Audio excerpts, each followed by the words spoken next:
This is the Bleav in Pro Wrestling podcast. Here's Rick Ucchino and SP3 on the Bleav Podcast Network.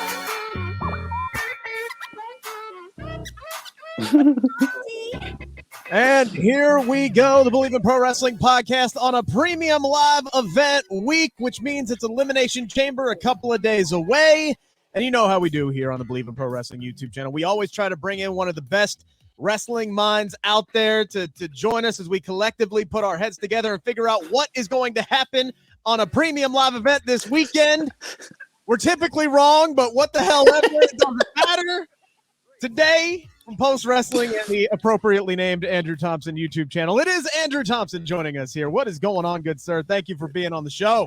I say you said one of the best wrestling matches. I was like, he talking about is somebody else in this stream I don't know about. I'm like, and behind the mystery corner is Thompson. No, dude, you're one of the goats, man, for sure. We appreciate you joining us here this afternoon. Oh man, that's very, very kind words, man. But we was talking about before we started the stream right now, Rick. I think the last time you did a podcast was June 2020 or summer 2020. So it's real good to be back on the podcast with you and my good man SP3. We catch up here and there, man, and always communicating through Twitter and stuff like that. So I'm excited to be on the podcast with y'all, man, and I appreciate y'all having me on. Dude, this is long overdue. When you told me 3 years, I was like, damn, I'm slacking. Like, I should have asked you a long-ass damn time ago to come on the show. I can't believe it took this long. SP3, my main man, how you doing today? I'm doing good. We got one of my favorites here, Andrew, to talk about Elimination Chamber. I was 5 for 5 on my predictions for the Royal Rumble, so I plan to go 5 for 5 in the Elimination Chamber. Hey, I will make bold takes for the sake of not sounding predictable, and I guarantee I will probably make a few of those today. And I don't, you know what though? Yes, that was a great pick of Naomi in the Women's Royal Rumble. Great pick. Oh man, you have no idea how much my heart sank when Nia Jax's music hit. I was like, it's number 30. It's got to be somebody big. And then they fucked up the damn count, and it was just Nia Jax. And I'm like, well, all of that could have been better. But anyway, regardless, still here. I don't care, SP3, if I bat 200, if I smack a grand slam like I did calling the ending of the Royal Rumble almost to a T. So I will continue to make my bold takes, and you know what? If I smack one out of there, I'll be a career Adam Dunn hitter. I don't care. I don't give a damn as long as I get the big ones right. Hey, real quick, Rick, I gotta admit something. So on the last time I was on True He with SP3, this dude called it with Grayson Waller, like when he took. And this was like, that had to be like before Christmas, I think. Yeah, it had to be. And I remember he was like, man, I'm telling you, watch. Come Vengeance, like around Vengeance Day around that time, Grayson Waller, they gonna do something with him. Watch something be like he didn't say like exactly like what he thought it was. I called him winning the Iron Survivor, and I said he's going main event Vengeance Day. And then he was like, watch after Vengeance Day or something like that. He was like, watch something gonna go down, and then lo and behold, last night you got the whole Twitter talking about Grayson Waller gonna bring Shawn Michaels out of retirement. So I'm like, all right, Mr. Guru over here. I'm gonna let him make his predictions first. Well, we'll bounce around here a little bit. I gotta say, I do love me some Grayson Waller. That dude has got star written all over. We got a star-studded lineup. Typically, SP3, when we're talking about Elimination Chamber, Roadblock, whatever it is, that final pay-per-view before WrestleMania. I mean, it typically gets treated as a here's a little something, nothing major ever really. It's always just.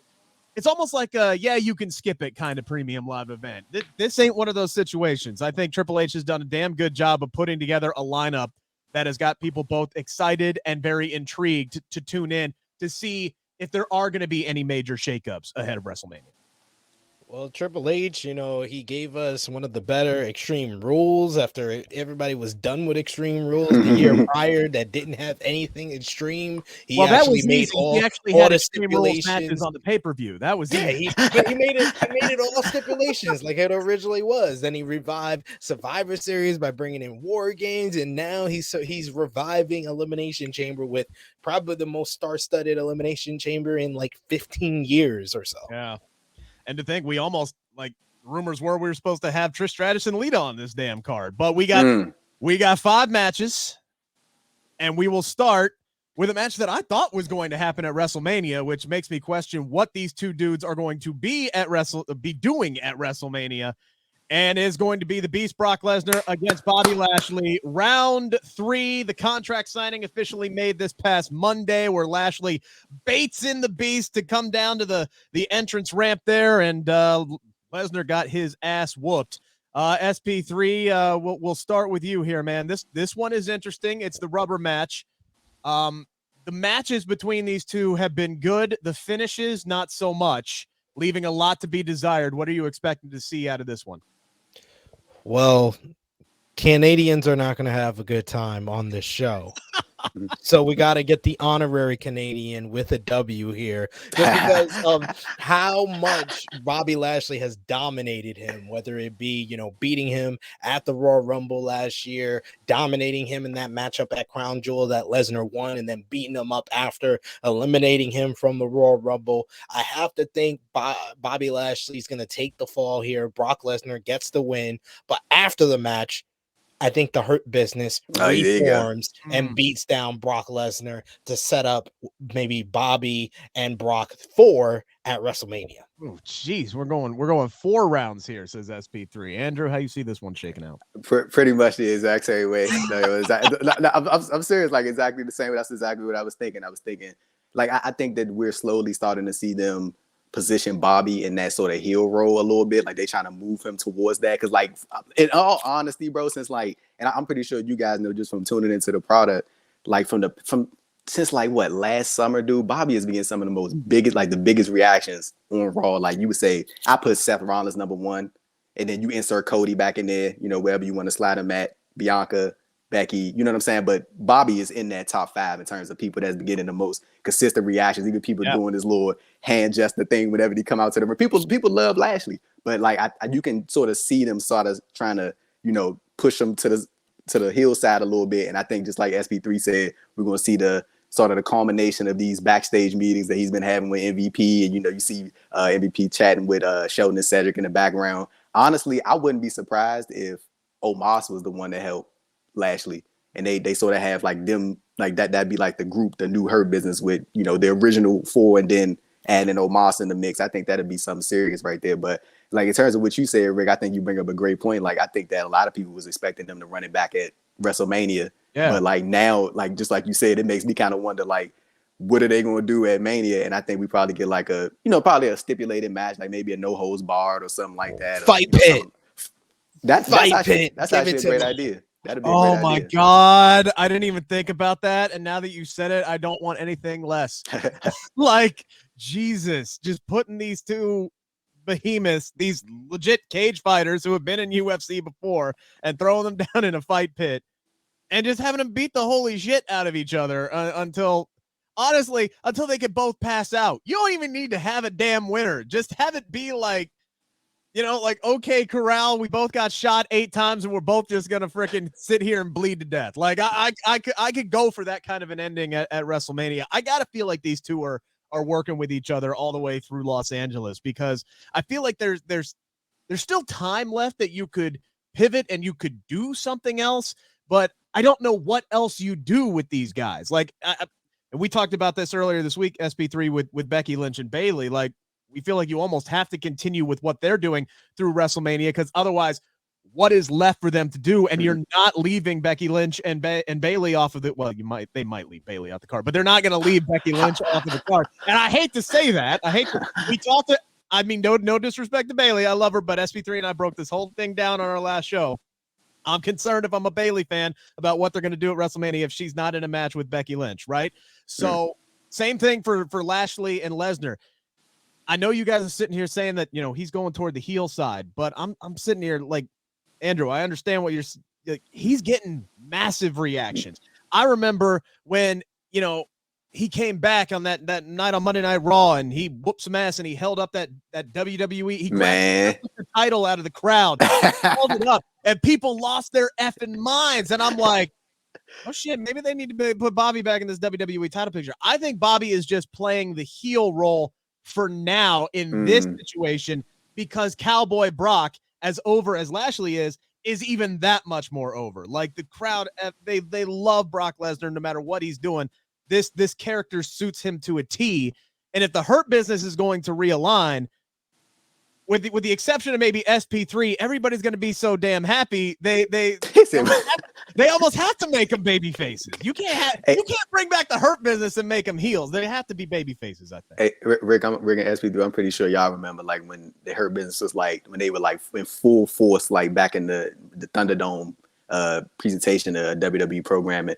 Like even of course we couldn't judge because it was no crowds, but you could tell just from social media, like if that was a faction that was existing in front of crowds, they would be cheered. People loved the Hurt Business, man. Like, and I think people love those type of characters in wrestling where, in terms of like whether they're a baby face or heel, it's not as definitive, and all they do is just focus on exactly what they're taking care of, and that's like beating the hell out of people and quote unquote taking care of business. And I think that's why it fits so well with them. And I think Rick made a great point. I think that outside of this Brock thing, the Hurt Business will be in that sort of, heel role. But then I think once you move them past that and you maybe put them against another faction, I think that they'll most definitely get cheered against whoever they go up against.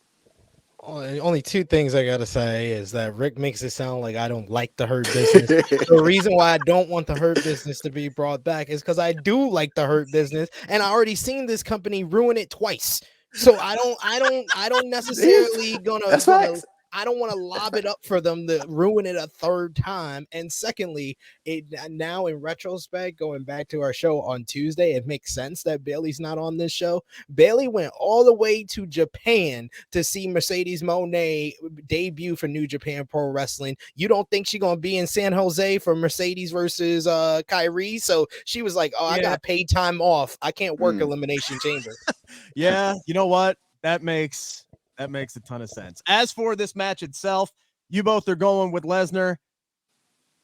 This one's a coin flip for me. I can honestly see it going either way. But if history has taught me anything, don't bet against Brock Lesnar. Like I'm gonna play it smart on this one. I think my heart says Lashley's gonna win, but my head says Brock Lesnar. So I'm gonna make it a clean sweep here and go with Lesnar. Andrew, you got something on your mind here? I was like rethinking it a little bit because like it really is a coin flip. I can't tell, and like especially like I think all of us are like in agreement that they're gonna continue this in the Mania. So I'm thinking like, I mean, you could get Brock to win, but also I can see Lashley getting the win. And I mean, I'm gonna stay with Brock. But I think I'm gonna go with SP3 point when he said that the Hurt Business gonna beat him down after the match, and that way Lashley be able to get his heat back, and it'll all be good, and then go into Mania. If this continues into Mania, what I will say is we're going to go 3 for 3 on some bullshit. Like there's going to be some bullshit at the end of this match, and it's going to piss people off probably. But if they're continuing it, because Triple H is one of the things that he's done is he has continued the bullshit finishes, the distractions, not the DQ so much, but the distraction, and somebody got to have help. Oh, that's been running rampant like a virus since Triple H took over. So we're Black going and gold NXT, baby. Black and gold NXT. We back. Be aware of the logo in the corner in the parking lot. All right. Anything can go down at any time. Here is a rivalry that has been going on almost as long as Bobby Lashley and Brock Lesnar. And I got to feel like this is the blow off. This is the finish, the finale. This is Edge v Judgment Day. But now it's a new wrinkle. We are throwing in the 2023 Royal Rumble winner in Rhea Ripley. And now we got Beth Phoenix, who is coming in to stand by her man in this mixed tag team match. Andrew, I've looked at the betting odds, by the way, real quick before I forget, brought to you by our friends over at Bet Online, your number one source for all of your sports betting this season. Everything from college and pro basketball to UFC, MMA, and more. Pitchers and catchers have reported. Baseball's right around the corner. Get all the latest odds, team match information, player news, game trends. It's all over there at Bet Online. Truly the fastest and easiest way to bet on all your favorite leagues and events. Go to the website today.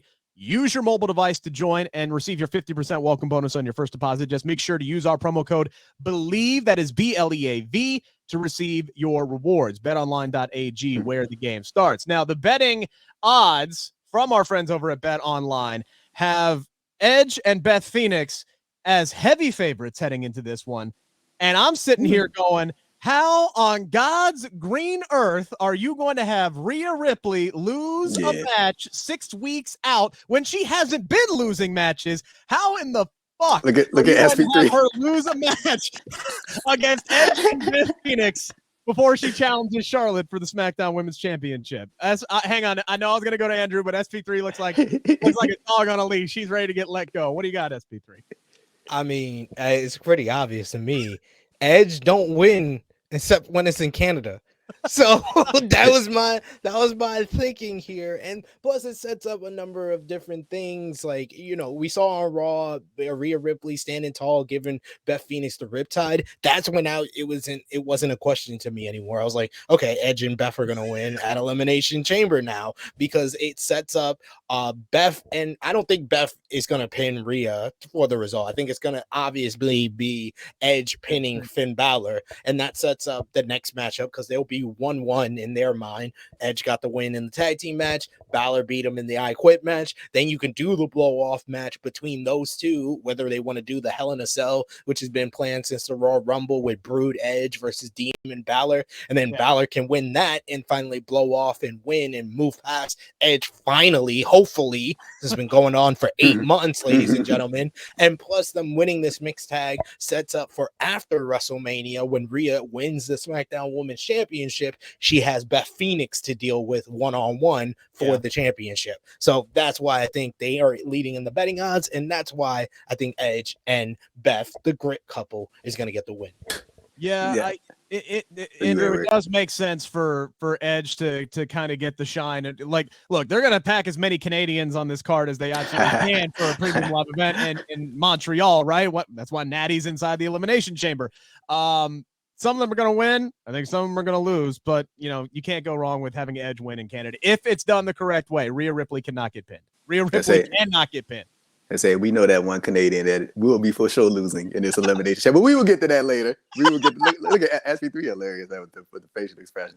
But like I'm gonna say I think Finn and Rhea gonna get the win, and I'm gonna say Dominic Mysterio gonna play a role in that. I think that he's going to like assist them in this victory, and I think that Rhea is just going to I'm not saying she's going to forget about Beth Phoenix. I think like mentioned at SP3's point, like about post WrestleMania, I think that they'll circle back to that. I think that Rhea is going to pin Beth Phoenix in this and go in strong to WrestleMania. I feel like with her, Triple H feels that he has to quote unquote like right some wrongs in terms of that last presentation of Rhea Ripley, as far as like the WrestleMania that they had with what was that with Charlotte? What was that 36 that they did that 36 in the NXT Women's Championship? I feel like he's like circling back to that, and like he wants to sort of redo what he originally right wrongs. I think that's what he want to do. She gonna get the big win over Charlotte, and then they're gonna push forward with Rhea, and then I think they're gonna go into Rhea versus Beth. And I mean, you got a plethora of different options right there, man, that you could sort of lean on, and I'm interested to see where they go. But I think that it's gonna be Rhea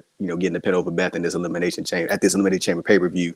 And then I think that definitely Edge versus Finn is something that they're going to do at WrestleMania. I have seen the reports about that Hell in a Cell match. I am because I remember a couple of years ago, what was that, WrestleMania 35? I think that Batista said in the interview that it was supposed to be him and Triple H at a Hell in a Cell match at WrestleMania. Thank God that did not happen. I did not want to see that at all. I think what they did was perfect. Leave that alone. I do not want to see y'all two 50-year-old men in a Hell in a Cell match. Let's not do that. Let's stay away from that completely. But like, I would be interested to see like like what SP3 said, that Brood Edge versus Demon Finn Balor, and like for real, like with Finn, bro, I think that they look at Finn as like I'm trying to find like a word without like exaggerating, like a general, and for like lack of a better term, because like he does like all the very simple things, and like Finn is like somebody that you look at when they formatting TV, they like, we could throw Finn in like 2 different segments. And I think that's why he slotted throughout the show the way he is, because dude's pretty much like good at everything, to be honest with you. So like I think that Finn is going to be like consistently featured post Mania in like a prominent role, and I think that him getting that win over Edge and stuff like that. But I actually wanted to ask both of y'all. I remember this couldn't have been long ago when Edge did the post show interview where he was like by this summer, like he's probably going to wrap it up. I was going to ask both of you, like, what would your ideal last match for Edge look like in WWE? Like, what would that honestly, like, if you could just guess off the top of your head in terms of Edge's last match this summer, that like he said what he planned it would be, like, what would that look like for either one of y'all? Oh man, that's tough, because my ideal last Edge match involves somebody that is signed to another company. Like, I want to see Like I feel everybody in the world was happy when Christian Cage showed up in AEW, except for me. Because the fact that we had 2 miracle returns in Edge and Christian, lifelong best friends, and it's highly plausible that we're not going to get one more Edge and Christian tag team match is a fucking travesty to me. I feel robbed at the fact that that's not going to happen. So it's hard for me to sit here and say that, because I think for me, the one match that I want to see honestly involves 3 people that are in AEW, because I want to see Edge and Christian and the Hardys one more time. Like that's what I would want to see. So it's not going to happen. Unless Edge goes to AEW. I was going to say that. I was like, that's the only way that's going to happen now. Yeah, I know. I don't think that's going to happen. It's hard for me to say, because there's so much that I want to see Edge do. I still want him to have one more, run on top. I want to see him win a world title one more time before he hangs it up. But I don't think the timeline's going to match up for that to happen any damn time soon. So it's really hard for me. It's really, really hard for me. Unless he wins the damn belt next year at WrestleMania and then retires as the champion again, just this time on his own terms, that would be kind of poetic, but I don't think that's going to happen either. SP3, I've rambled on long enough. What do you think? I'm good on all of that. Yeah, good on I'm good on all of that. I've always been an Edge guy. I'm an Edge guy. I literally was telling my missus the other day in 6th grade, I used to do the 5-second pose behind the teacher's back. Like I was an Edge and Christian guy when all my friends were Hardys and Dudleys. I was with Edge and Christian. I loved Edge and Christian. But if you want that to happen, Edge better stop playing and honey dicking AEW like he did in 2020 and actually sign with them if he wants to do that. But if he doesn't want to do that, Edge and Randy Orton, or Edge with another Canadian, him and Kevin Owens, we never seen. Something new would be nice in Canada, in Toronto. Do Edge and Kevin Owens. That would be my prediction for like Edge's final matchup. But Edge world title reign, just do an 11-time champion. What the hell? I don't need to see it anymore. I'm good. I'm good on all of that. Love Edge though. I love Edge. I love Edge. I'm not saying I don't love Edge. I love Edge. I don't know why he blocked me on Twitter, but I'm good on seeing him as world champion. Dude, I don't know what, like, seriously, like I'm just like hiding in a corner every time that I see Edge block somebody. Like he just blocked Doc Mueller. I'm like, what the fuck did Doc do? Like this man he blocked Alex McCarthy, and McCarthy's interviewed him before. Like, I think he's got it out for like, I don't know if like I'm safe because 1, he doesn't know who the fuck I am, or 2, Beth follows me. Other than that, I don't know why I'm safe from that man. But I like check just periodically. I check. Like, am I blocked by Edge today? Nope. I still live another day. I'm trying to do the Holy Trinity. I got Edge, Stu Bennett, aka Wade Barrett, and Shawn Michaels have blocked True Hill. Hey, bro, the Shawn Michaels block is hilarious. Like that's actually funny right there. Like I'm like genuinely curious to like see. I feel like Shawn, he especially now in the role that he's in, I know 100% that he vanity searches. Like it's no way that he does not do it. Like. Especially in the role that he's in. He 100% does, because he didn't block me. He blocked True Hill Heat account because we do a watch along where the guys on the watch along don't always like NXT. So I think that's the reason why he blocked us. Like, I mean, if he blocks people who don't like NXT, god damn, that is a long. That's a long list right there. That is a long list. Oh yeah, my prediction for this match. We're still talking about Beth and Edge versus Judgment Day here. I'm gonna hop back on the Triple H is back on his bullshit train. I think we're gonna get some shenanigans at the end of this, and the kind of like what you said, Andrew. I think Dom is gonna get involved, and I think Dom is gonna try to help Mommy win this match until Daddy shows up. I think Rey Mysterio is gonna come out. He will get involved in this. He's gonna chase Dom off, which is gonna mean Rhea's gonna chase after Dom. Set up their WrestleMania match that they're going to have, father versus son, that they have been teasing for months and months and months. And they've done a good job of keeping that alive with both of them being on separate brands. We just saw them drop another video this week, Valentine's Day video with the Family Feud, and they did the NASCAR thing. And, of course, Dom got arrested. You get your most expensive champagne and your finest chicken tender.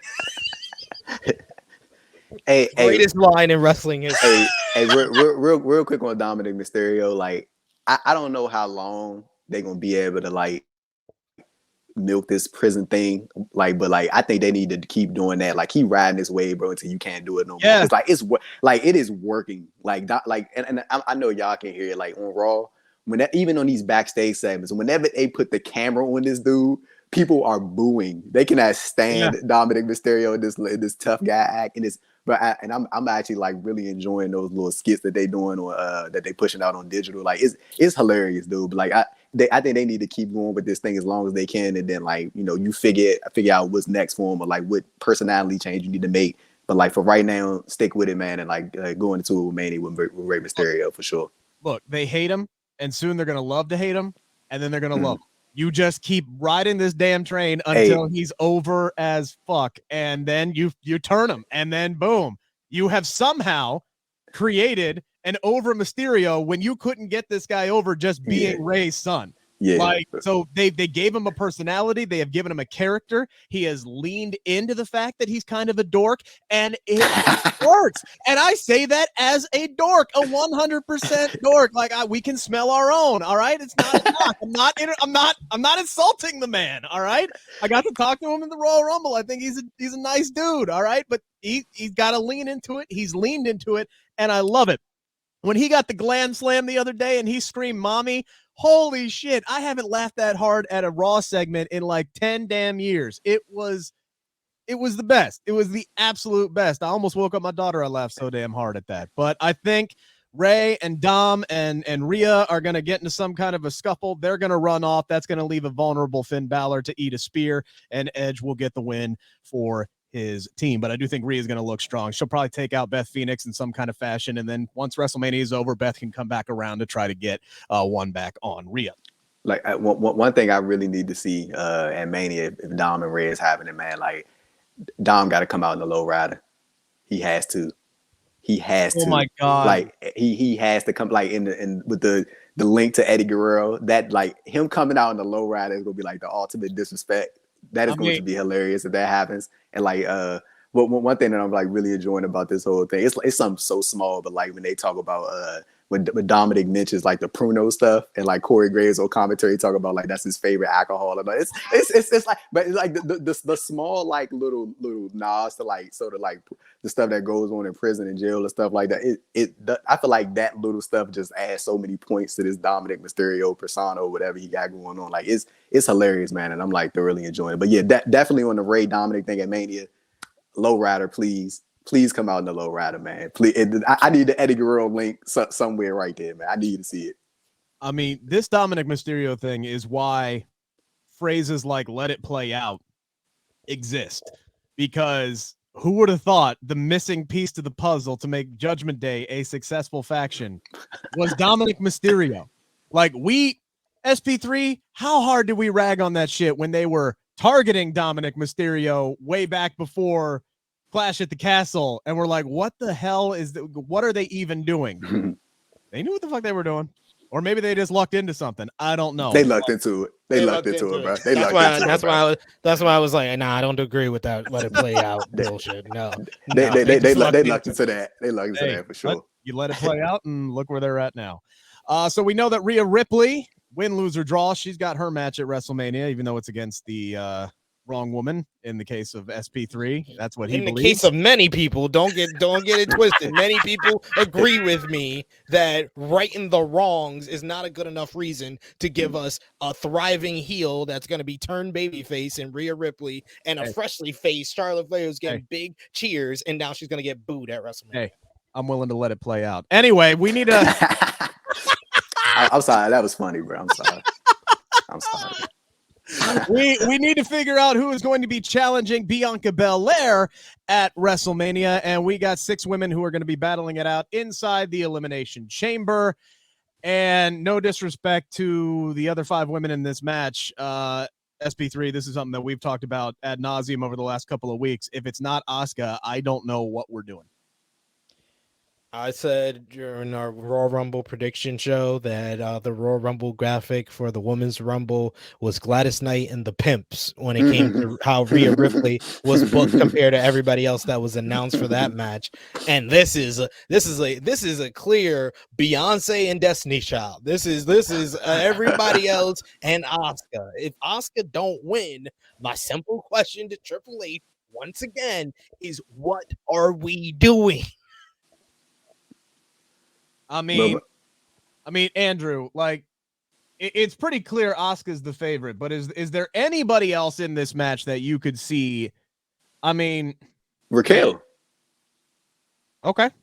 I can see Raquel. Like, I mean, just based on just judging off, like, I think that Asuka's the choice, but like just based off how, like, sort of the rebranding of Raquel, like I feel like I can definitely see her being the one that wins the match and goes on to get the match at WrestleMania. I feel like that they, of course, I don't know, but like, of course, I feel like they view Raquel on a certain level and they want to get her to that level. Absolutely. So I think that the only way that they feel that they can do that is by figuring it out. And the only way you can figure it out is you put her in the prime time. And if she fails, she failed. And if she succeeds, then you got you a winner.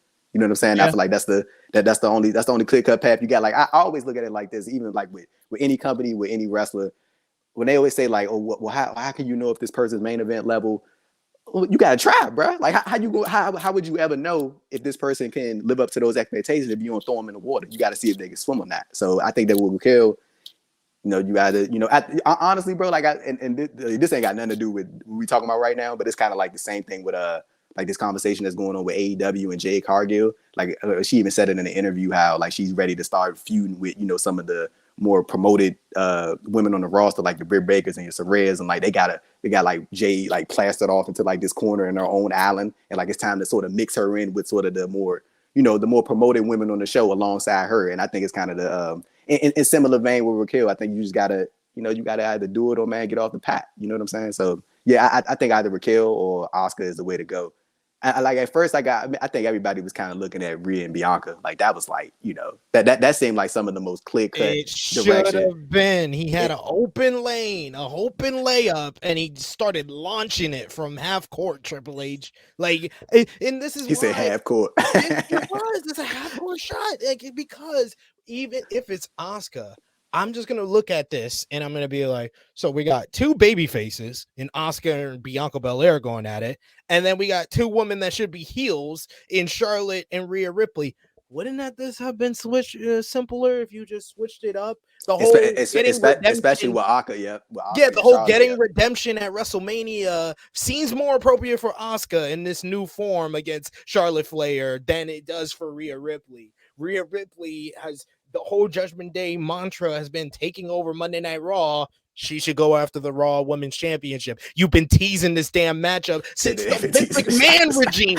You've been teasing this since July when Rhea got injured and they were supposed to face at Money in the Bank. Then they're doing backstage segments where they're having stare-offs. They had the stare-off in War Games. Like, you've been building this for 7 months and then just said, you know what?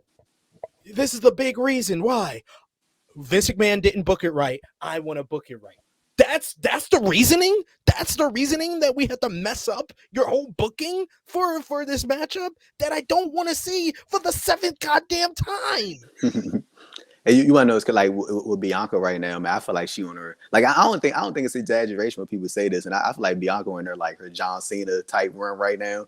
Like they love Bianca, man. Like, I love Bianca, like, seeing her as a wrestler and stuff. Like, it's kind of crazy to see like that sort of trajectory, like the shit, like even under the like Vince McMahon's booking, like she was like she was the top dog, man. Like that's just what it was. So like, she honestly, beat 4 women by herself on Monday. Yeah, shit. Bianca, man, like Bayley lost again with all the help from Damage Control. Hey, but real quick, so with Asuka and Bianca, like if that is the match, or Raquel, or like, but I think it's gonna be Asuka and Bianca. Just half court shot right here, because we got to take one. Because it's all fun and games, man. But like, is there a chance? Is there any chance in this world that if Bianca were to be Asuka at WrestleMania, or if she were to be Raquel at WrestleMania, that we get a surprise appearance post match from Trinity Fatu and we get to stay off? Because I mean, it was that I remember I can't remember who reported. I hate when I can't remember who reported this stuff, man. But like I remember somebody had said something along the lines that it was supposed to be before Mercedes and Trinity left, that it was supposed to be Trinity versus Bianca at Hell in a Cell. That was supposed to be the match. That was the match that was supposed to happen. So I would be, I think it would be something nice for the crowd to, you know, have post match with, you know, a Bianca celebration, and then you get the return to Naomi on the big stage. You actually treat her like a star, opposed to treating her like how they always treat her, like as a good hand. I think that'd be a nice little fair handshake. Hey man, like we clean slate, let's start over. But I think that's like a super far stretch. I don't know what that relationship looking like, but just for now, I'm gonna say that either, you know, it's gonna be Bianca and Asuka or Bianca and Raquel at Mania. I Bleav that was Sean Ross by the way. Yes, there we go. Five Select, there we go. Yeah, because he was the one who broke down that whole situation, because in addition to Naomi losing to Bianca, it was Sasha who was going to lose to Ronda Rousey. That was what it was. At Hell in a Cell. And that's what started this whole bullshit, because it's like, hey, we're the tag team champions. Why are you feeding us to the two women's champions? Why are you wasting a Sasha Banks, Ronda Rousey 2 at Hell in a Cell? And all that deterioration happened. And the exact same rationale that you spit off is the exact same reason why I picked Naomi to come back and win the damn Royal Rumble, is for the Bianca, at WrestleMania, because that would have been great. Look, Nikki Cross has got her own thing going on with Candice LeRae right now. I don't know where that's leading, but I don't see her winning this match. No disrespect to Carmella and Natty. They were put in this match to lose. I think Liv Morgan is a wild card. I would not be surprised if she finished second. If it ended up being Liv and Asuka at the end here, you know, they gave Liv a great run in the Royal Rumble, and she nearly won the damn thing blind. And I agree with you, Andrew. I think that they're building up Raquel, but I still think it's going to be a slow build. I think she is another year away. I think she is a contender. If she can continue to improve and improve on all the little things, she's got a majority of the stuff. She's got to improve on the little things, the selling and the emotion and the storytelling inside the ring using facial expressions and body expressions. If she can continue to hone away on her craft, I think she's an option to win the Royal Rumble next year for the women. I really do. But if they're going to have her win, it's exactly what she needs, because she needs to turn heel already. She got to do something. She got to get some heat on her, because flexing your back and smiling, and they barely give her time to talk, has not been enough to get her over on SmackDown. So they got to do something if they want to help get her over. So you might as well turn her heel and put her up against Bianca Belair. But I think this is Asuka's going away. I would not be surprised, honestly, to see Asuka pull the Shayna Baszler and eliminate every damn woman in this match to look like an absolute buzzsaw heading into a match with Bianca Belair at WrestleMania. So I will choose Asuka to win this match.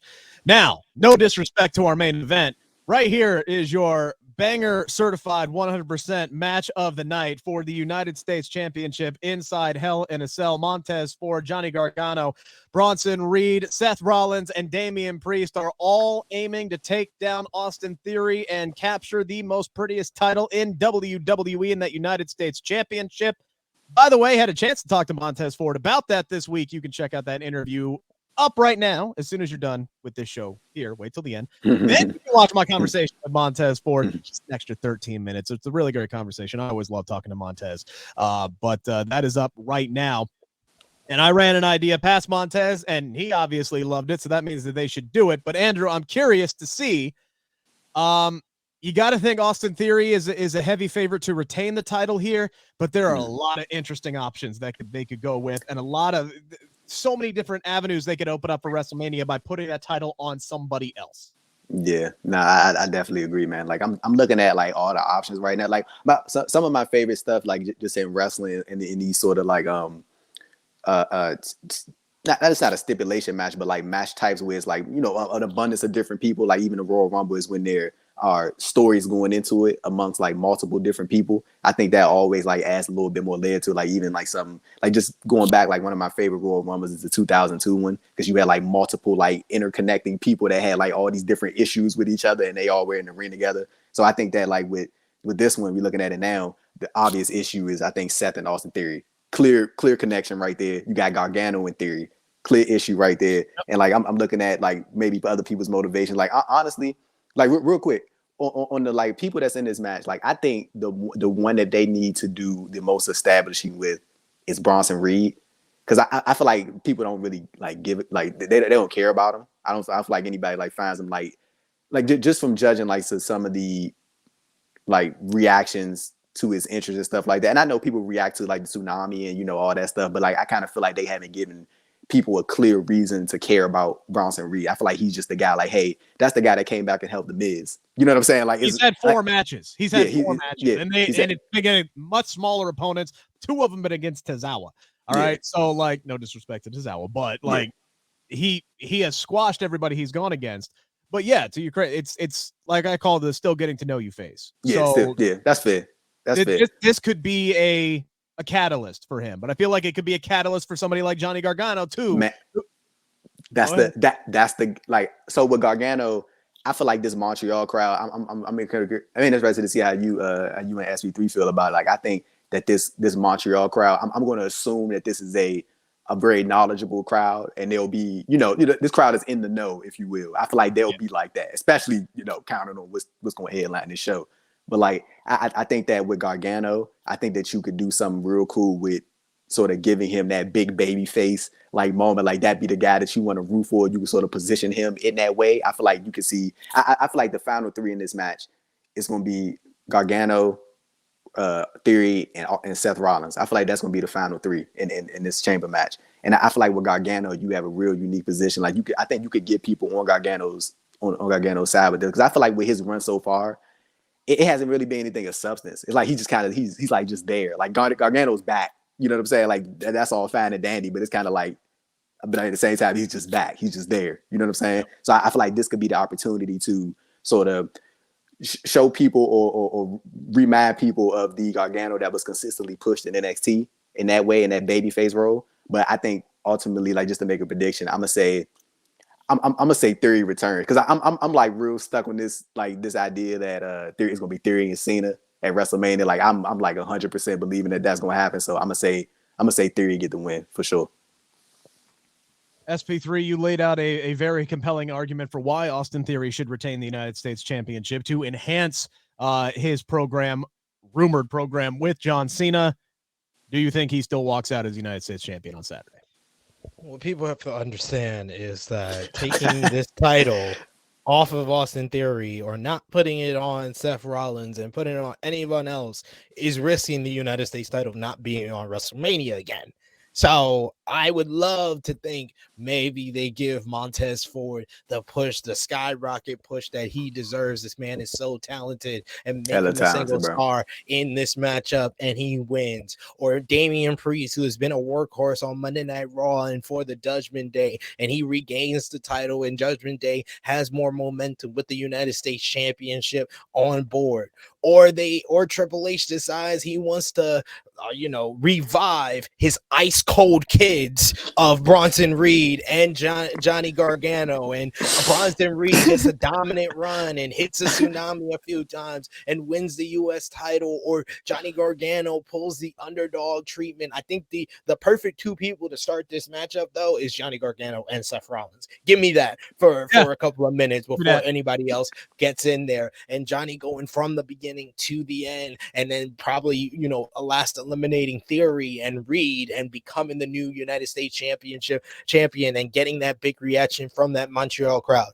That's all fine and dandy, but it's gonna come down to Seth Rollins and Austin Theory. And out of everyone in this matchup, the person that needs the U.S. title the most for what they're gonna do at WrestleMania is Austin Theory. Austin Theory's been doing all this teasing. The champ is here. Ruthless aggression is just tailor-made for him to be like, you know what?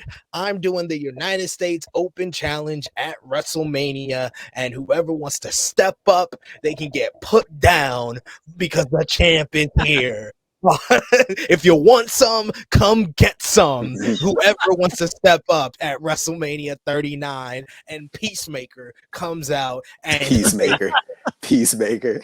Oh, man. Can we actually get him wrestling in the outfit and have the theme song, please? Like, I know You Can't See Me Now, that song is iconic, but goddamn, give me the full-fledged, this is WrestleMania.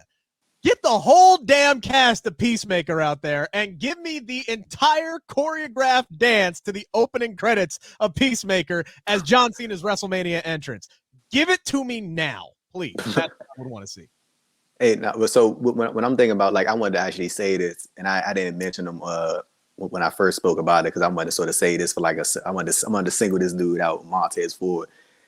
I think everybody, bro, and their mother and their father and their grandmother clearly sees like the potential that is there with Montez Ford. Like, I think that he could be world champion. I like truly believe that, and I don't like just saying stuff just to say it. Like, I truly believe that Montez Ford could be world champion in WWE. Not a question. My thing is, bro, I'm a big tag team guy. I love tag team wrestling. I like tag teams. And I just don't want to see another tag team be broken up. And I don't want to see a situation where, like I said, I have more faith in this current regime to not let Dawkins go to the wayside. But I still think that it is something that could happen. Like, I think that you can push Montez forward while him being with the Street Profits, but also on the other side of that, I can understand you wanting to single him out, because if you don't, he'll always be linked to that. You know what I'm saying? Like, I understand both sides of the spectrum, and I hope that whatever they do with Montez going forward, I hope that it's not like it's not the way that it's presented is not like Dawkins is the lesser of the two. I don't want that to be the case where Montez is the one that gets, you know, of course you're going to catapult him, but I don't want it to be a situation where Dawkins is the one that's like pushed off and he's like, yeah, hey, you don't want him like, to be the Christian. Exactly. I don't. Oh, damn, that's a good ass. Oh, that's a good point right there. But like, and you want to know what? You want to know what? Like, real quick, I know I'm like rambling right now, but like, I think that's the reason why Christian didn't stay in WWE, because I think that he knew for a fact that Edge went in the Rumble. He knew that he was going to be like Edge's like sidekick going into WrestleMania. He knew, and he already did that. And he already did that. WrestleMania 27, and the report said it was just supposed to be a one-off, that they didn't even have plans for Christian. When the obvious thing to do was Edge and Christian versus the Usos on the way to that WrestleMania, and they didn't even think about that. Hey, SP3, how much you trying to bet that if Christian would have stayed, Roman Reigns would have beat him on SmackDown? He would have smashed 100%. Smashed him on SmackDown. If they use him at all. But going back to Dawkins, like I just don't want that to be a situation where this dude is like forgotten about, because I think it's like clear as day how much Dawkins has improved in ring, dude. Like he's like showing the hell out in these matches, like, you know what I'm saying? And I'm really liking what I'm seeing from him. And like Montez, like, man, we all see it, bro. Like, everybody sees it. And like it's only gonna be a matter of time before it happens, before he goes solo. Like, this dude talking about it in an interview. He got Bianca saying it in interviews. Like, Bianca basically predicted it before everybody saying it. She like, he gonna go solo and all this stuff. Like, so I mean, like I think that Montez Ford gonna have a real nice showcase. I don't think he gonna win the match. I think Austin Theory is gonna be the one that's gonna pull it off. But I think there's gonna be a real solid showcase for Montez. And I think post WrestleMania is when we gonna get that sort of really full-fledged singles run for Montez. I think Montez Ford is going to be in the final two. That's going to be the guarantee that I'll say about this match. And I could sit here and go with, you know, my head and say that Austin Theory is going to retain the championship. But for the sake of being different and the sake of going bold and swinging for the fences like I always do, I'm going to go ahead and call the shocker here, because I'm trying to will this to happen. All right, Andrew. And this is the exact scenario that I laid out to Tez himself, and he loved it. And this is a scenario that I think you will love as well. Montez Ford wins the United States Championship at Elimination Chamber, thus setting up his WrestleMania match, defending the US Championship, as he calls it, because it's about us. It ain't about Montez. It's also about Angelo Dawkins. We're going back to Hollywood. We do an Eddie Guerrero, Rey Mysterio type situation here, where these guys open the show. Montez Ford versus Angelo Dawkins. No beef, no rivalry, nobody turning on each other. It's all about love. These guys are two stone cold competitors, though. They honor Kobe and LeBron with their entrance gear for a damn reason. They live the same mentality, those two, with that killer instinct. They just want to go out and prove that they're the best. And a spotlight for the Street Profits, all their own, one-on-one at WrestleMania, is exactly what both of those men deserve, because I agree with you. Over the last several months, Angelo Dawkins has proven that man can go, and everybody talks about Tez's charisma and his energy. Angelo Dawkins does that in buckets as well, as much, if not more, than Montez Ford. And I think that those two going one-on-one would be a match that people would be invested in. And whoever wins, whether it's Tez, whether it's Dawkins, what have you, right? They shake hands at the end of it. They hug, they hold up their hand, and then they move forward, continuing to support each other. You don't have to break them up. Every tag team not named the New Day and the Usos ends up fighting with one another. You don't have to do that. You don't have to do that. That's the direction I hope they would go. Obviously, Tez loved it. Spoiler alert if you want to check out my interview, but you can see his reaction for that. That's what I'm trying to will that to happen. I would not be mad at that at all. That's not a bad scenario. Like that, I think that would. I think that really will work out. And see when you talk about the top two, what I thought you was going to say was like, because I honestly, so if Tez is top two, that crowd gonna get behind him, bro. Especially if he in there, if he's in there with Theory, that crowd is going to get behind him. And I think that will set off like a ripple effect, and it'll continue to the next Monday Night Raw, and then like people gonna be like Montez, and they, that'll be like another situation of him like willing it like to happen. I think, but I honestly, bro, like I never thought about the Tez and Dawkins at Mania. I wouldn't be mad at that. I think that'd be cool. And bro, for we being like a pretty real, I don't think Theory and Cena needs a championship. I don't think like that has to be in the play. And I think that with Tez and Dawkins going to singles, that'd be a nice way to get them on the card and a good singles match. And no disrespect to SP3 and his opinions, but I'm actually of the opposite mindset. He's talking about putting the belt on somebody else, making it a risk that the United States title ain't going to be on the card. My thought process is if some of these dudes don't win this belt, I don't know how they get on the card, period, end of story. Because if they ain't the United States, what's Johnny Gargano's story heading into WrestleMania in 6 weeks? He better hold Ciampa back. What's Bronson Reed's story heading into WrestleMania in the next 6 weeks? What's Damian Priest doing? Everybody else in Judgment Day has something going on except for Damian Priest. He could use this United States championship. Give me Damian Priest and Finn Balor against Edge and Randy Orton. Randy Orton already getting his boots ready for his return. Give me that if you want to get Priest on the show. Johnny Gargano is cold as ice, so that's not my problem. That's Triple H's problem. And what was Tommaso Ciampa's injury? Like I know he. I want to say a hip. Yes, something like a hip injury. I know he went. He had surgery though, right? Like that was like. Yeah, I don't think he's going to be back to Mania. Yeah, so maybe a night after type thing. But I was about to say like I could see something like Damian and Dominic taking the. Nah, I'm not. Well, I could see something like Damian and Dominic taking the Raw tag titles or something like that. And I could see like somewhere down the line, like Gargano and Ciampa reunite, but I don't think that's gonna happen. Like we get to all that later. But yeah, I think both of y'all had some great points about like what do these dudes do, like at Mania? Winning the United States title. We just have to understand though. Last year didn't make the show. The year before that, great match between Sheamus and Riddle. I don't even remember the build at all. 2020 did it make the show? I can't remember, bro. That was the pandemic. I don't care. 2019 it was Finn and Bobby Lashley. No, that was an Intercontinental title. That was I don't even. No, it was Samoa Joe and Rey in a 2-minute matchup. No, not even. That's like 45 seconds. Come on, let's put the United States Championship on a program we know they're going to care about. So the United States Championship is care about. That's why I think Theory and Cena it should be for the U.S. title. Hang on, I'm doing some research. I'm trying to figure out if the United States champion. How could it not have been on the? I mean, everything was on. That was like, at WrestleMania 34. I was at. It was in that corny ass 4-way with Rusev, Jinder Mahal, Randy Orton, and Bobby Roode.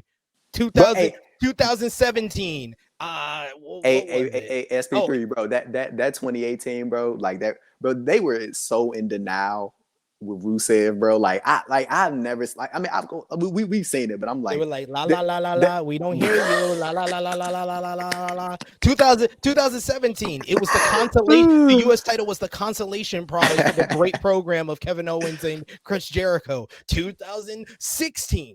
I don't remember. What was 16? 16 was 32, right? Yeah, that was 32. I don't remember what that title was doing.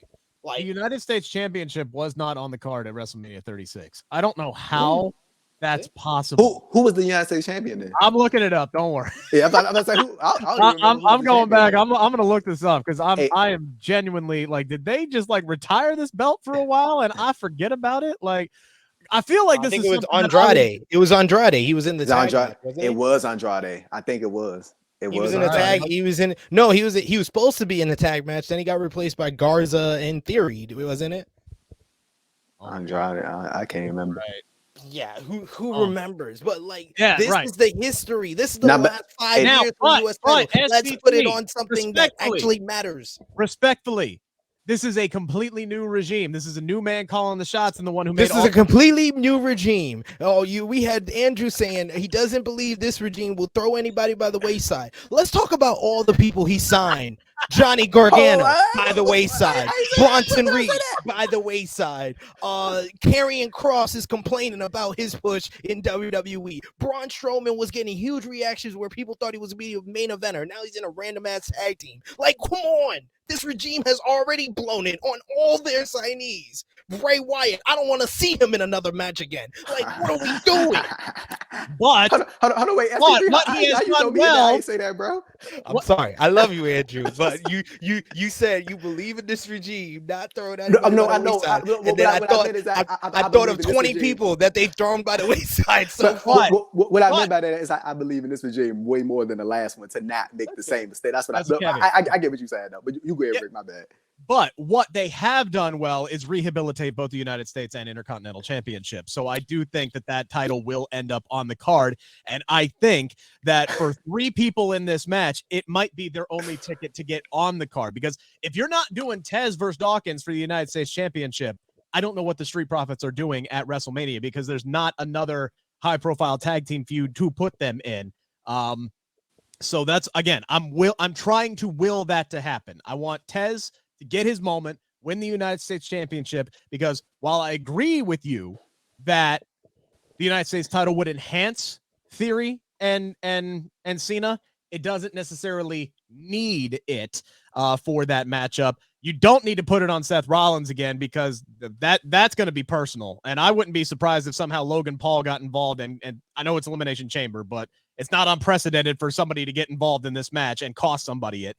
Hell, Logan Paul could take Seth Rollins out when he tries to get into the chamber, and Seth doesn't even get into the damn match. I wouldn't be surprised if that happened. I'm not saying that's what's going to happen, but I wouldn't be surprised if that happened to kind of protect Seth Rollins and keep him from eating another loss, even though he's been bulletproof.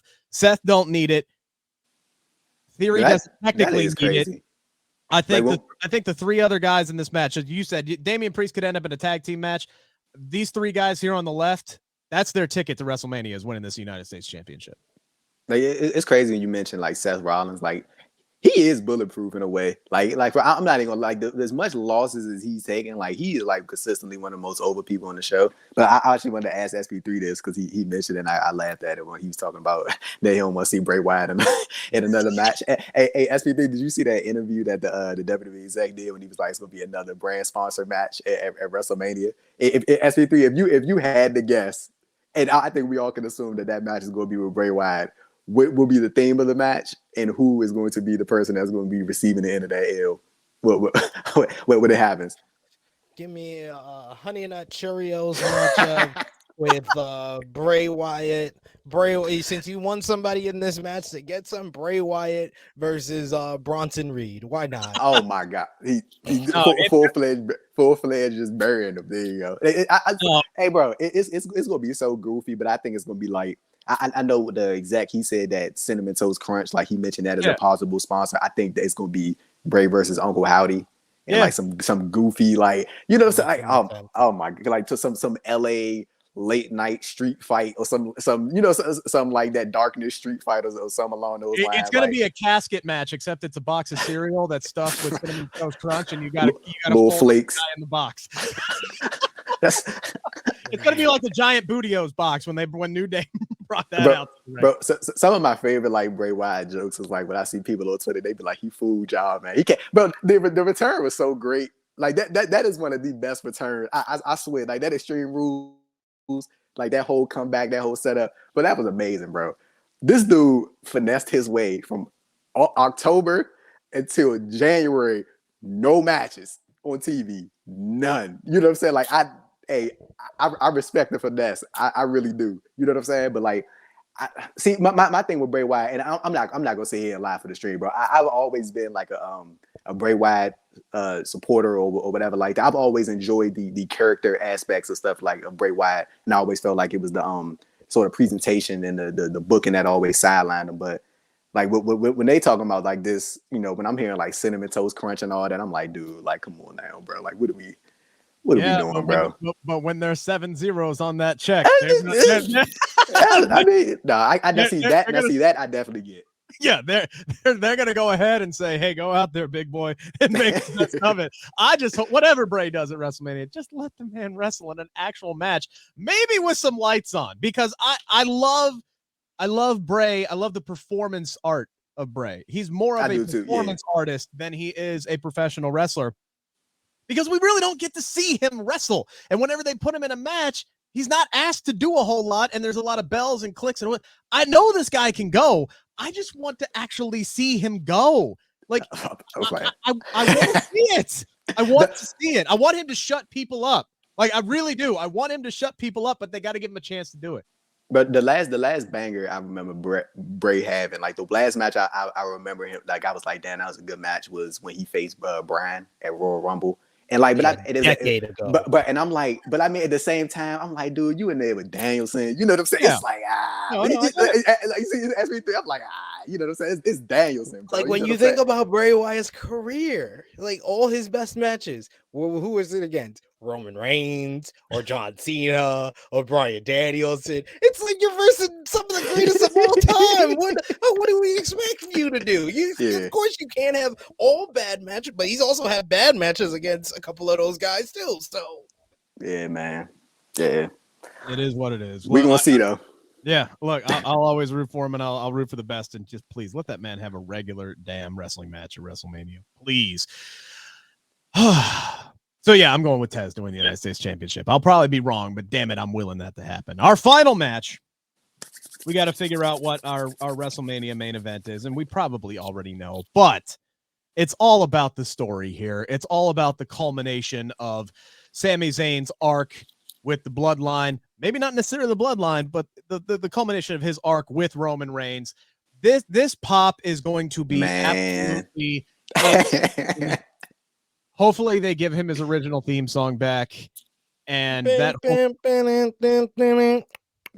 entire crowd just goes nuts singing for. I mean, can you imagine? Even after the bell rings, you're gonna be getting ole, ole, ole, ole chants like that. Everybody's gonna be behind Sami, and you know we're gonna get a couple of those classic Roman Reigns kicking out at 2.9999. Then the entire crowd's like throat is gonna end up in their stomach because they thought they jumped so high they thought Sami Zayn had won the damn championship. I don't think. I'm at about 2% chance. I'm going to give Sam about a puncher's chance of Sami Zayn walking out of here with this. And this is something that SP3 and I talked about ad nauseum this week. It would just be way too convoluted, and the trickle down would be astronomical if you changed course and put Sami Zayn in the main event of WrestleMania 39 and gave him the championship or deviated from any plan that does not see Cody Rhodes versus Roman Reigns on night 2 in the main event in Los Angeles. The question is, how do we get there? And Andrew, I think Jey Uso is going to have a lot to say about how we're going to get there. What's your mindset heading into this matchup, and how do you think Roman Reigns wins this matchup? Man, no, I'm like really amped for like that first crowd reaction that I think that Sami Zayn is going to get. Like I this Friday SmackDown, that's in Montreal too, right? Like the go home. Like would y'all keep Sami off that show? No, he's already advertised. Oh, he's already advertised? Okay, yeah. So Sam, see, he's going to cut some passionate promo, and it's going to be fucking awesome. But see, the thing is, I'm like, dude, the show is the next day. Yeah. You know what I'm saying? It's the next day. Like, I can see if it was that 1 day gap. You know what I'm saying? You want to feature him one time. But I'm like, dude, I think that Sammy's first appearance in front of that Montreal crowd, bro, should be at Elimination Chamber. Like, maybe you air like a video, something like that of Sami, like something like that. But I mean, either way, I think they still gonna get I think that with the anticipation of the match, it'll still be like a big reaction. I mean, I don't think it's gonna matter either way. But what you could do, real quick, what you could do. No, you good. is you can open the show by showing Sami arriving at the arena. Big pop, this, that, and the other thing. And then Roman Reigns comes around the corner and whoops his ass backstage and just takes him out. And we don't see Sami the rest of the night. And then Roman walks down to the ring with the nuclear fucking heat, stands in the ring for 5 minutes, waits for them to finally die down a little bit, and pulls the "this is my yard now" and just says, "Acknowledge me." And he walks away to this nuclear heat reaction. And then Saturday night, you get a taped up, banged up Sami Zayn finally getting his big pop. And that could also be part of the story in the match, is now that Sami Zayn has to overcome the fact that he got his ass whooped the night before. He got jumped in the Triple H parking lot. He got jumped. The Triple H parking lot. You could do something like that. I'm not saying that's what they could do, but to keep the anticipation building up and to keep, Sami Zayn away from that Montreal crowd for just one more night to make the pop that much more massive on Saturday, that is something that you could do. Yeah, with like just how I'm thinking about it, and like just how I know I like to see like my wrestling like feuds play out and stuff like that. I know if I was like behind that, you wouldn't be seeing Sami Zayn until the main event of that Elimination Chamber show. Like I would probably show like a vignette or something like that just to get people going. But I think that Friday we should see like Roman Reigns in a in-ring promo and him, just down talking Sami, you know what I'm saying, all that stuff, and then like people hoping to see him, and then like you're not gonna see him until the next night and stuff like that. But when we talking about this match, man, I feel like that crowd gonna be ballistic for Sami, like when they see him at Elimination Chamber. Big time reaction. I think Roman, of course, I don't think that Sami's gonna win the match. I think that we'll definitely have those moments where you legitimately believe that it could happen. I think it's gonna be something like akin to like when Danielson almost beat Lesnar at Survivor Series 2018, or like one of those similar type scenarios, you know what I'm saying, where you think that the Giant is going to get slayed, but ultimately it's not going to happen, man. But it's going to be a hell of a match, bro. Like I think that Roman Reigns with this current character, I think that 100% this is going to be like the earmark of his career. Like no matter what he does before, what he's done before, what he would continue to do after. Like I think this will be like the pinnacle of like what he's done. And I think that this is like going to be a real star-making performance for Sami Zayn on another level. He already is a star, but like I think this is going to be something like. But I think that this might be like probably one of the biggest reactions. I think for hands down is Sami Zayn's career, but like I'm just like real interested to see how they go to the finish, because like I know a lot of people like have been predicting how this will end. You know what I'm saying? And like I've always been of the belief that just because something is obvious doesn't mean it's always the bad thing. You know what I'm saying? Like I think that just because like we can see Jey Uso turning on Sami, and we can see Kevin Owens coming out at the end of this show and helping Sami Zayn, and then they both get beat down, and then they both walk out with each other in front of the Montreal crowd, and holding each other, reuniting the duo, and then they going on to face the Usos for the tag titles at WrestleMania. Just because we can see that doesn't mean it's a bad thing, and I don't think that the crowd will treat it as any less than that. So I think that that's the route that they're going to go. But like I think this is going to be like when we get to December 2023 and we talk about some of our favorite matches of 2023, I think that this is 100% going to be in a lot of people's like top 10s and top 20s and stuff like that. So yeah, I'm looking forward to it.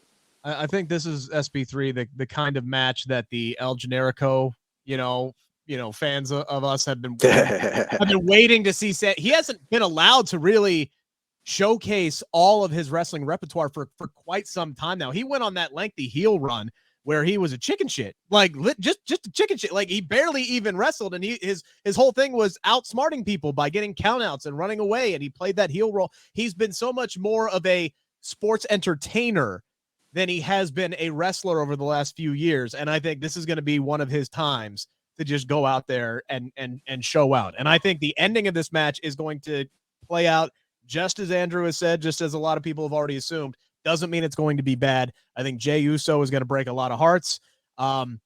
He is going to help Roman Reigns win the match. There's going to be that beatdown. Kevin Owens will make the save to send the crowd home happy.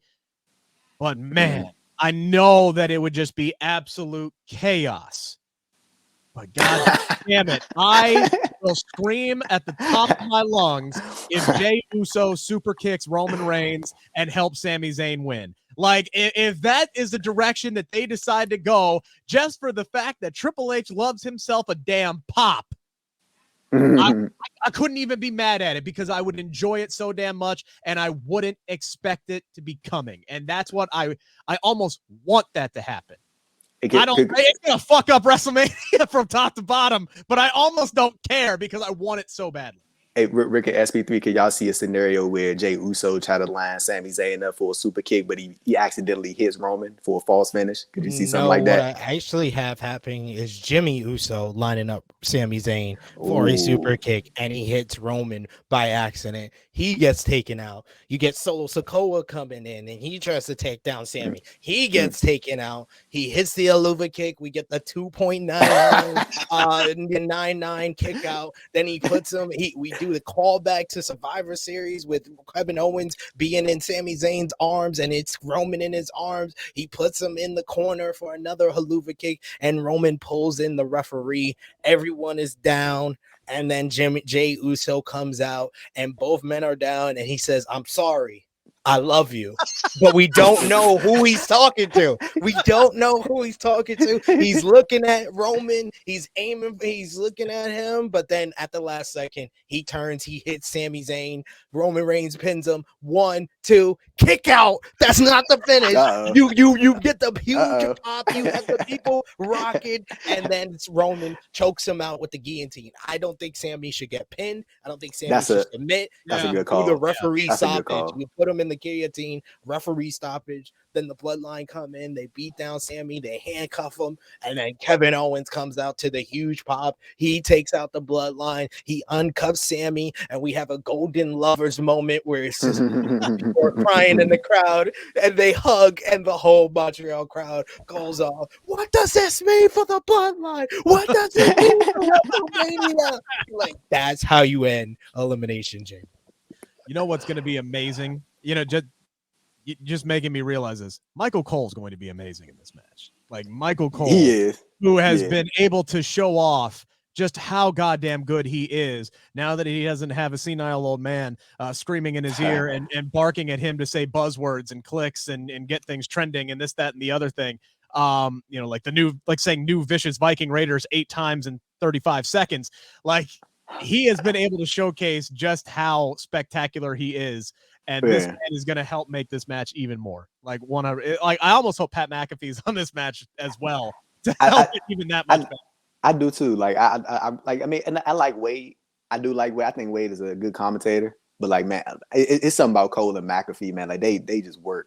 If they want to have McAfee just be the pay-per-view guy, I think that would be a great way to utilize him and keep him in the company. And, you know, with everything else that he has going on, and, you know, right now he's getting sued by Brett Favre, so he's got a lot going on. But, you know, like if they just want to trot him in for pay-per-views, I think that's an excellent way to utilize him, because you're not going to give Wade Barrett a seat and then take him up, but are you going to make it on SmackDown? Bring him in for pay-per-views. I think that's a great way to utilize him. But it's going to be a fun show, man. I'm excited for all of this. No matter what they do, I honestly don't think that they can fuck it up at the end. I really don't. I think this is going to be spectacular. There's going to be some laughs had. There's going to be some tears. There's going to be some hugging, and it may just be all that in my living room by myself. I don't even know, but you know, it's gonna be a hell of a show. And Andrew, I appreciate you coming on to help us break everything down with your theories and predictions. We're all going Roman Reigns, yes, to retain. Mm-hmm. Roman's all around. Andrew, tell people what you got going on, where they can find your stuff. Yeah, man, I appreciate y'all having me on, man. It's been a good conversation. Like we had said that we was gonna go 30, and look at us now. Hour deep into it, man. We've pulled the Gunther. We've gone over 70 minutes. But yeah, man, they can follow me on Twitter at @AD_Thompson __. Same thing on Instagram.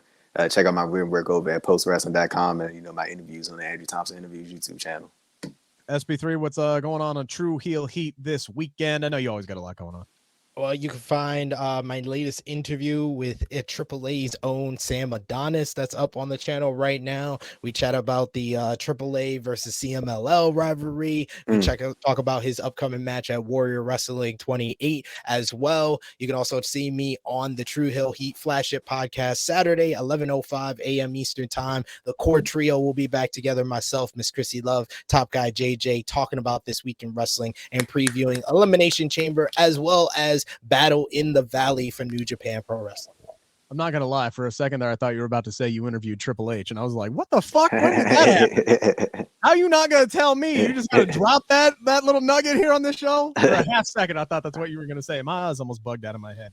Guys, make sure to check out my interview with Montez Ford up right now here on the Bleav in Pro Wrestling Podcast YouTube channel. Hit the thumbs up if you'd like the show, and hey, if you're new to the show, go ahead and hit that subscribe button as well. If we get to 600 subscribers by the end of the month, one of y'all lovely people, beautiful supporters, is going to win $50 to either AEW or WWE shop.